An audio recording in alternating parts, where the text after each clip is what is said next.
జగయ్య వారు వేదికపైకి విచ్చేసి ఎస్ నరసింహారావు గారు all India SC rights protection society ముఖ్య ప్రధాన కార్యదర్శి వారికి కూడా బొకే నందివ్వాలని కోరుతున్నాను. కె బాలకృష్ణ గారు సభాధ్యక్షత వహించవలసిందిగా కోరుతున్నాను. సుంకపాక రాజు గారు,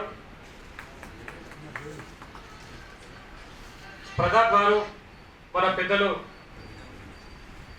जोहार बाबा साहेब अंबेडकर, जोहार बाबा साहेब अंबेडकर, जोहार बाबू जगजीवन राम, जोहार बाबू जगजीवन राम, वर्धिल्लाली ఎస్సీ ఎస్టీ బీసీ మైనారిటీల ఐక్యత, కొనసాగిద్దాం మారిన ఆశయాలను. ఒక సోషల్ జస్టిస్ మీద, ఈక్వాలిటీ అండ్ కాన్స్టిట్యూషన్, ఈ రైట్స్ మీదనే మనం ఈరోజు ఈ సభను ఏర్పరచుకున్నాం. మరి ఈ సభ చాలా ముఖ్యమైనటువంటి అంశాలతో మాట్లాడుకున్నటువంటిది.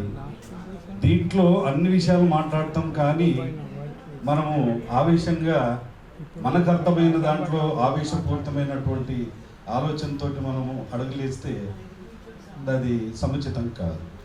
కాబట్టి పెద్దలైనటువంటి వాళ్ళు అనుభవించారు, ఈరోజు బాధలు పడుతున్నారు.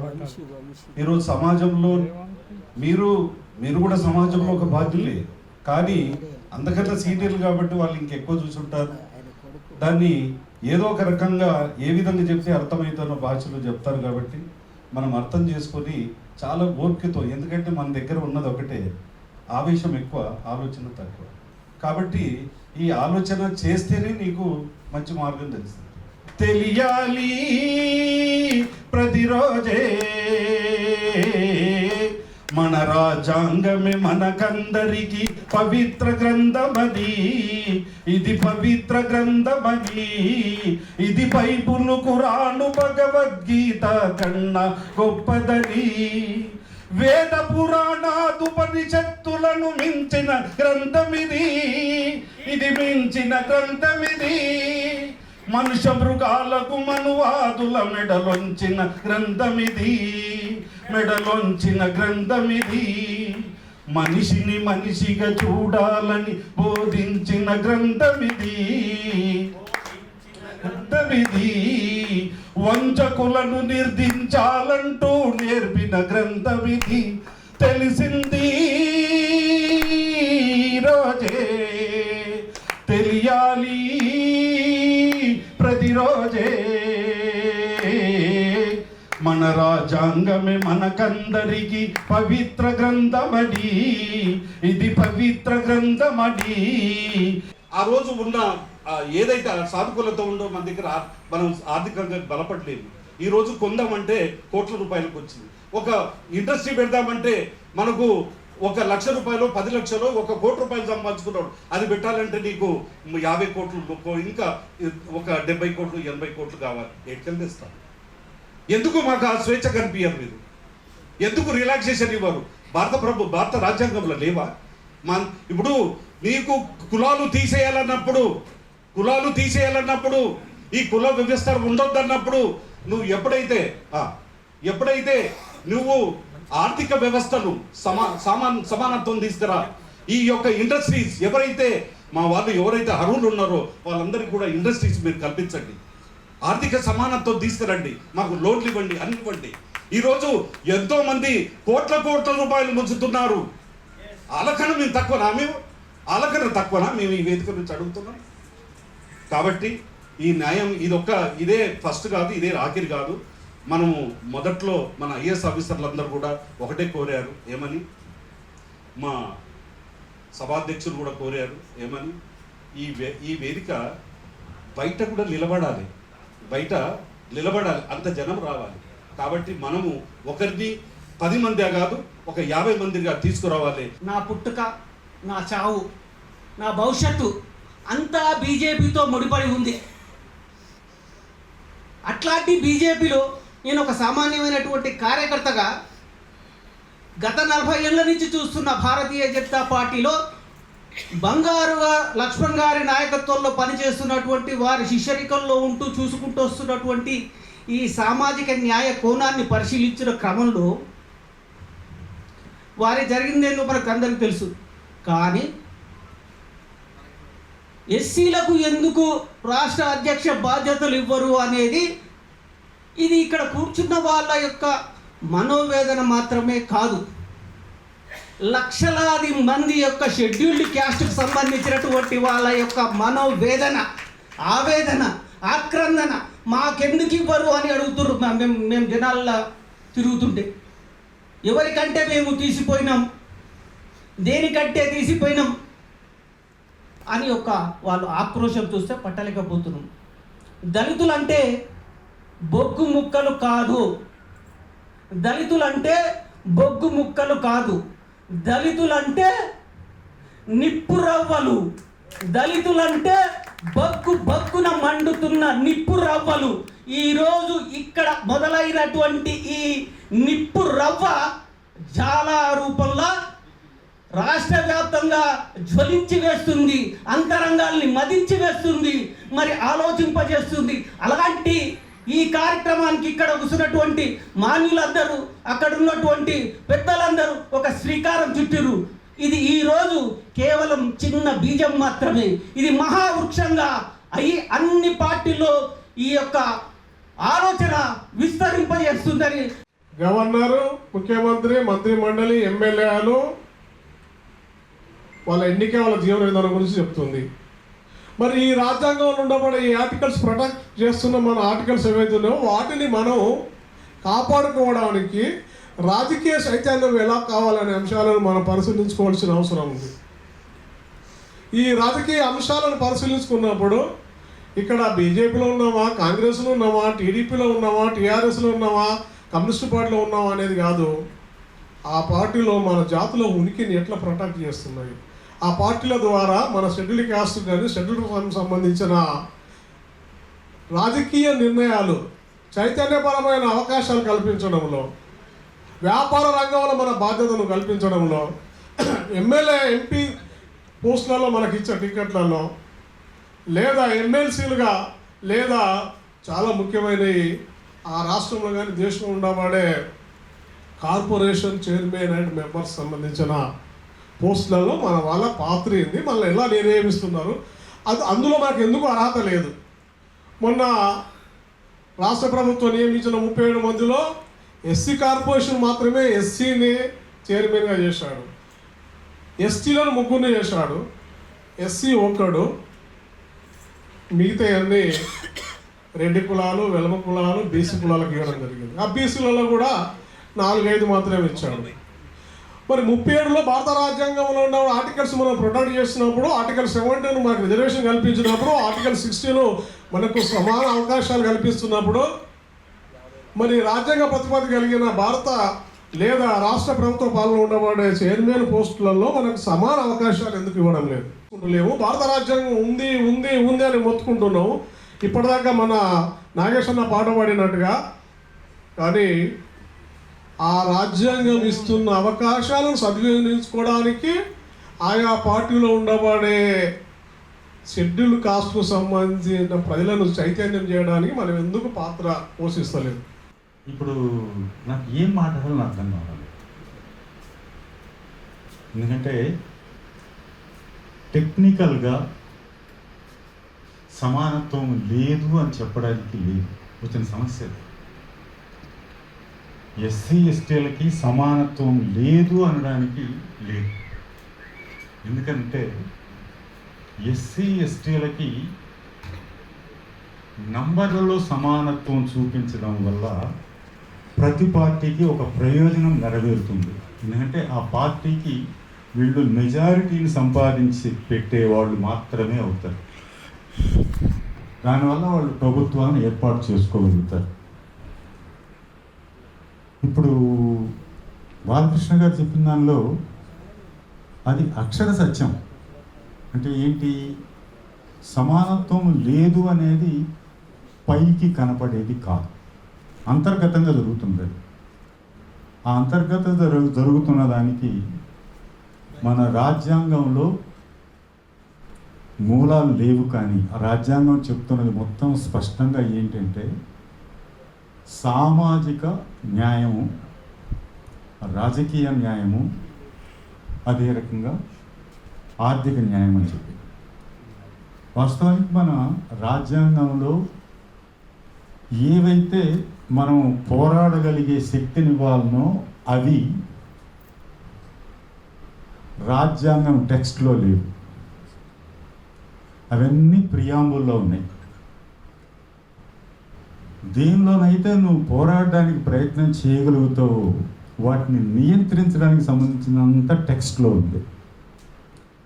దానివల్ల ఏమవుతున్నది అంటే మన రాజ్యాంగం టెక్స్ట్లో ఉండే దాని ప్రకారం పనిచేస్తూ పోయేటప్పుడు జరిగేది ఏంటంటే నిబంధనల ప్రకారము మనకి ఇవ్వవలసిన కోటకుడు అంటే 50% ఉన్న విమెన్ వాళ్ళకి సామాజిక న్యాయం జరగాలి అంటే వాళ్ళకి ఆ రిప్రజెంటేషన్ రావాలి అని చెప్పి దాన్ని రాకుండా చేయడం అనేది తొలిసారి జరిగిన దీర్ఘమైన చర్చ పార్లమెంట్లో.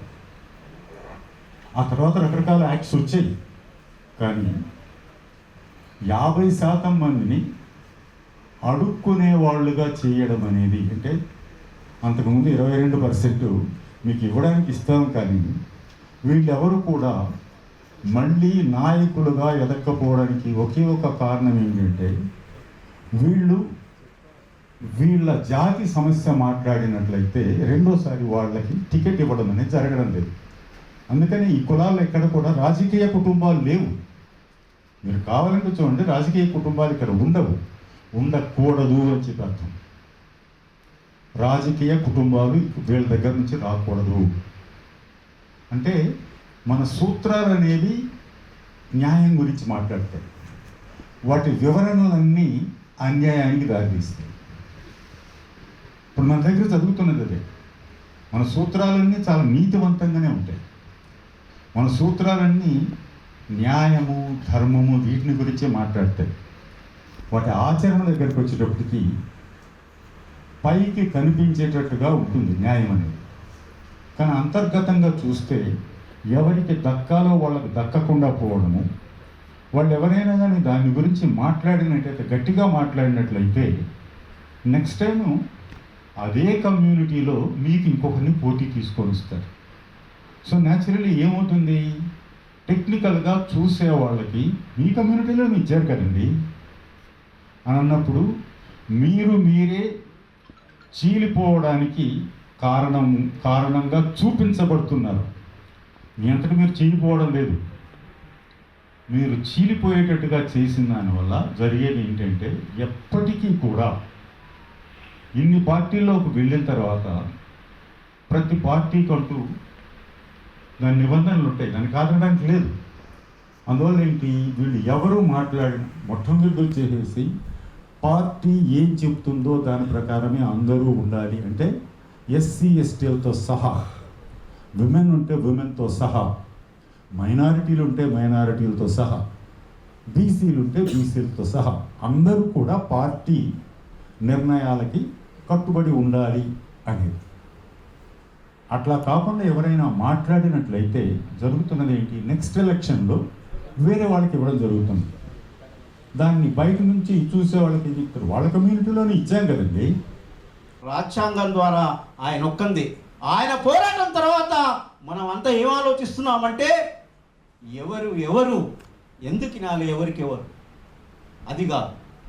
అందరం కలిసి మరి ఈరోజు సాంఘిక న్యాయం, రాజ్యాధికార సమానత, రాజ్యాంగం, ఇది మహాభారతాన్ని రోజు ఏ విధంగానైతే చెప్తారో ఆ విధంగా మాట్లాడాలి. ఇది రామాయణాన్ని ఏ విధంగానైతే చెప్తారో ఆ విధంగా మాట్లాడాలి. అప్పుడు మాత్రమే రాజ్యాంగం యొక్క సామాజిక పరివర్తన గురించి గ్రామీణ సమాజానికి తెలియాలి. సామాజిక బాధ్యత మనం తీసుకోవాలి. జిల్లాల్లో, గ్రామాలలో 10 మంది 100 మందికి చెప్పాలి, 100 మంది 1000 మందికి చెప్పాలి, లక్షల మందికి చెప్పాలి. ఓటు విలువ అనేది ప్రతి ఒక్కరికి తెలియాలి. అమ్ముకుంటే మనం బాధితమవుతామనే ఒక మంచి సందేశాన్ని చెప్పగలిగే మరి అంబాసిడర్స్ ఈరోజు మనకు కావాలి. హైదరాబాద్లో కూర్చొని లక్షల గ్రామాల్లో ఉన్నటువంటి మరి మన వాళ్ళు అసహనంతో, అవినీతికి, మరి అన్నిటికీ మరి ఎంతో కష్టపడుతుంది. ఇప్పటికి కూడా శ్రమైక జీవన సౌందర్యానికి సమానమైనది లేదని రోజు కష్టం చేస్తేనే కూలీలాగా పోయి అన్నం తింటున్నారు. అంతేగాని మనం ఒక గంట మాట్లాడినంత మాత్రాన పేదరికం పోదు. అదే బాబాసాహెబ్ చెప్పారు ఆయన లాస్ట్ ఉపన్యాసంలో 1952లో పూణే లా కాలేజీలో ఆయన ఏం చెప్పాడంటే, just shaking hands with my people, dining with my people can not emancipate my people అని చెప్పాడు. అది విముక్తి కాదు. ఆ విముక్తి పోరాటం రాజకీయ పోరాటం కావాలంటే ఈ 3 ఆయుధాలను పట్టుకొని ఓటర్ల చైతన్యం ద్వారానే, ఓట్ల ద్వారానే మన యొక్క రాజ్యాన్ని స్థాపించగలమని నేను నమ్ముతున్నాను. సామమూర్తి నా క్లాస్మేట్ హై స్కూల్ నుంచి. ఆయన ముందు నుంచి కూడా ఆర్ఎస్ఎస్లో బీజేపీలో ఉండి పనిచేశాడు.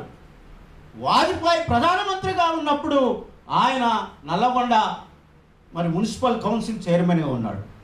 ఆ రోజు వాజ్పేయి వచ్చినప్పుడు బీజేపీ ఇక్కడ మున్సిపల్ చైర్మన్ ఉన్నాడని ఒక ఘనతను చాటిన గొప్ప వ్యక్తి సామమూర్తి. అదే రాములు గారు కూడా, నేను ఆ జిల్లాలో కూడా పనిచేశాను. రాములు గారు కూడా మరి ఎస్సీ కమిషన్ వ్యవహారంలో నల్లగొండకు వచ్చినప్పుడు మేము ఎన్నోసార్లు మాట్లాడినాం.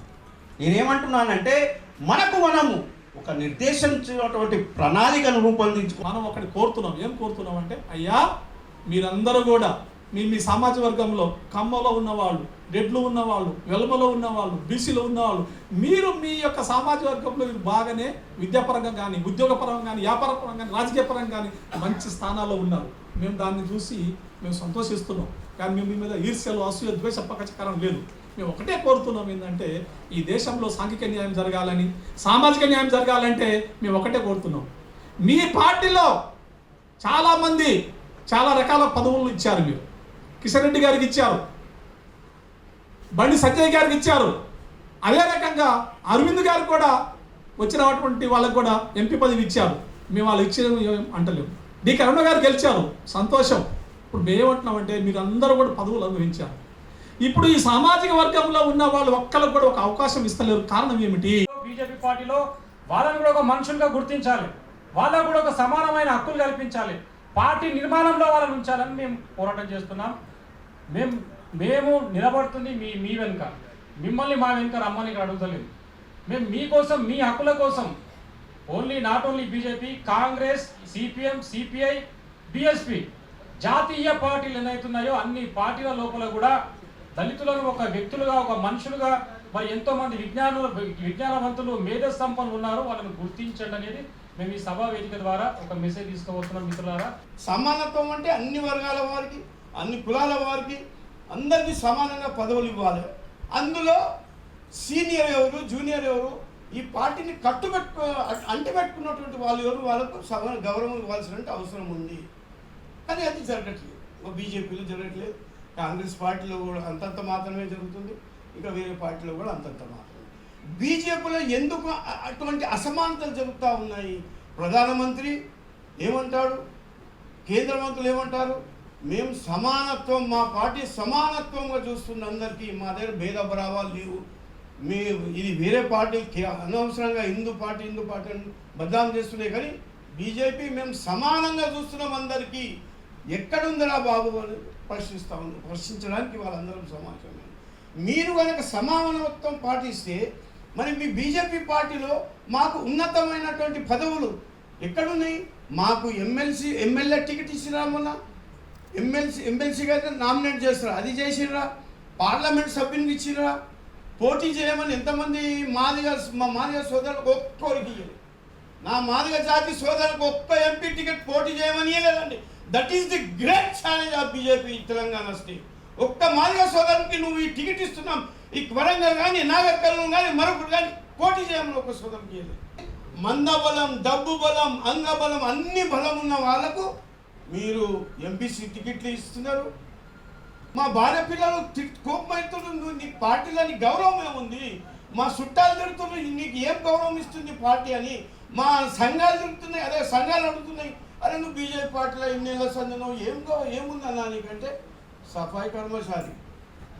మాకు మిగిలింది ఒక్క పోస్ట్ సఫాయి కర్మచారి, ఒకటే ఒక పోస్ట్ సఫాయి కర్మచారి చేయండి. మేము పరిపాలన చేస్తాము, మేము అధికారులకు పై అజమాయిషీ చేస్తాం, అధికారులను ట్రాన్స్ఫర్ చేస్తాం, ఎవరిని ఇష్టం వచ్చినట్టు ఆ స్థానంలో పెడతాం, నువ్వు మాత్రం సఫాయి కర్మచారి, దానికి నువ్వు అర్హుడవు. ఇంత దిగజారిపోయిందండి వ్యవస్థ. రాజకీయ పార్టీ ఇంత దిగజారిపోయి మమ్మల్ని అవమానం చేస్తే, మా జాతిని అవమానం చేస్తే మనం ఎట్లా ఊరుకోవాలి? మన రక్తం ఎంతవరకు ఉంటుంది, చల్లగా ఉంటుంది. ఇవాళ ఉప్పొంగిపోతుంది మా రక్తం, మా ఆవేదన ఉప్పొంగిపోతుంది. ఈ మాదిరిగా పార్టీ కొంటున్నారండి. పార్టీ పదవులు సమానత్వం లేదు, పార్టీ పదవి కోట్ల రూపాయలు ఇచ్చి కొంటున్నారు.